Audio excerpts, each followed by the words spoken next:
Hello fellow mutants, welcome back to another video, and in this video we're going to review One Way Out, and this is as I thought it was going to be, in terms of it being the Prison Break episode, which I thought that was awesome. So, Andor initially has this conversation with Kino, which I've yet to memorize, so I do a quick YouTube search. Google search. But,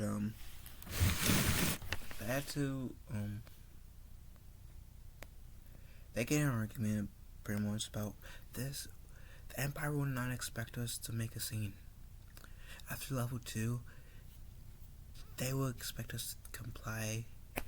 They want to be expecting a rebellion in this, and we need to do it tomorrow, because there's no better chance to do it than tomorrow when they're off guard.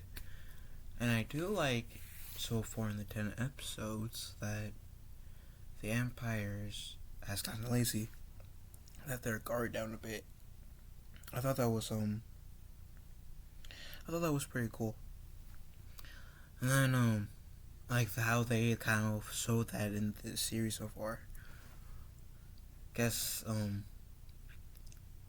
I don't think they really had anything going against them, unless if like the events of Star Wars Rebels is taking place while Andor is taking place, and it's all pretty much happening at once, which is why we see the Empire somewhat at on guard in the original trilogy. So I like how lazy they become. So essentially, Andor starts the rebellion. He floods the area, he starts a leak that will eventually flood, I'm guessing. And as soon as they're letting this new prisoner come in into Sector 5, Andor stops the elevator. Stops the elevator midway through, and that's when all the crazy shit happens. That's when the prison break starts to happen, and there's this really cool action scene in the prison with all the prisoners trying to escape. That's on the day shift, because those are the night shift people now. And so there's just this huge riot, and Kino gives a speech pretty much saying there's only one way out. We need to work together. Move your asses if you want to live and get out of this place. And so pretty much all the prisoners band together out the Imperial heights, because they are severely outnumbered. And even Kino said this in a speech. And once they make it to the part where they can get out of the prison, they realize they get remembered, or they're reminded that they're full of water. The surrounding area outside of the prison is full of water. So pretty much everybody jumps up for Kino, which we establishes can't swim. Which, I know Andy Serkis says there's no connection between Kino Loy and Supreme Leader Snoke. But is he trying to throw us off? Is there a connection between Kino and Snoke that Serkis doesn't know about? Because I'm saying that because Ian McCormick, the guy who played Emperor Palpatine, he didn't know at first, when he got the script for The Phantom Menace, that Senator Palpatine and Darth Sidious were one and the same. Until he, I think he said, a little bit later on while filming the,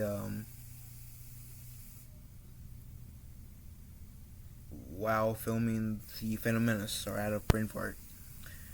And so, who knows, maybe the Kino Snow connection is there, and Circus doesn't know, like how the actor played Darth Sidious, Chancellor Palpatine didn't know there was that connection too. So who knows?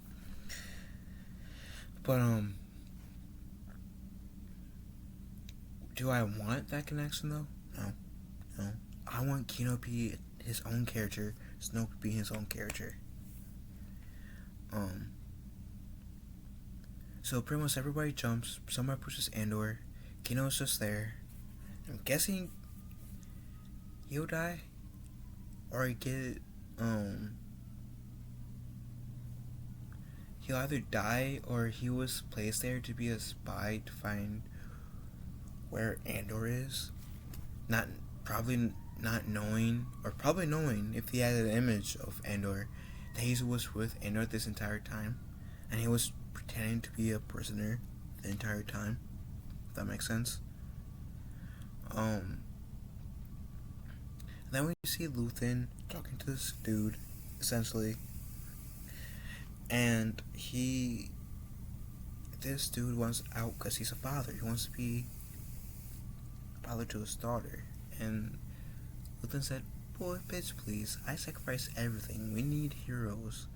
You made a promise. You made an oath.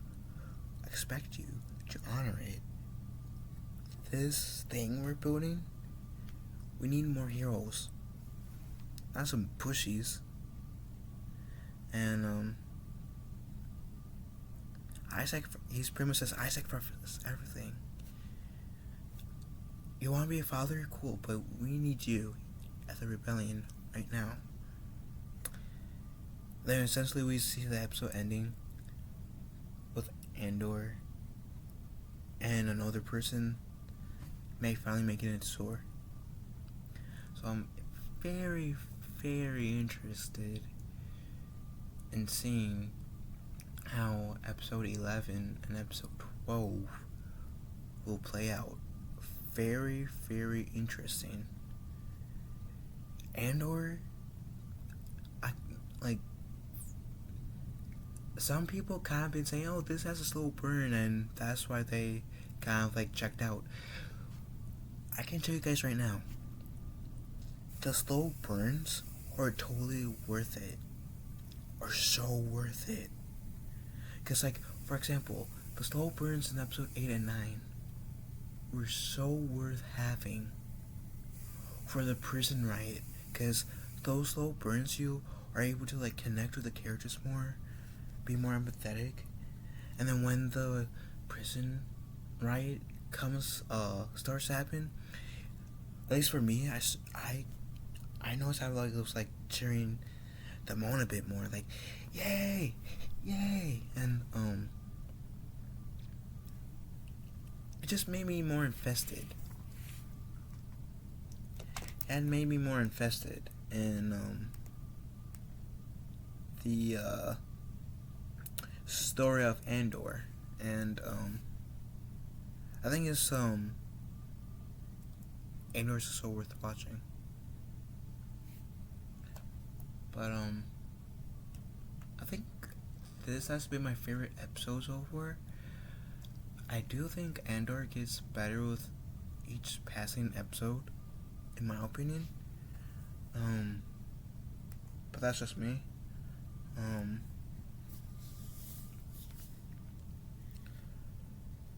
So Andor is one of my recommended shows.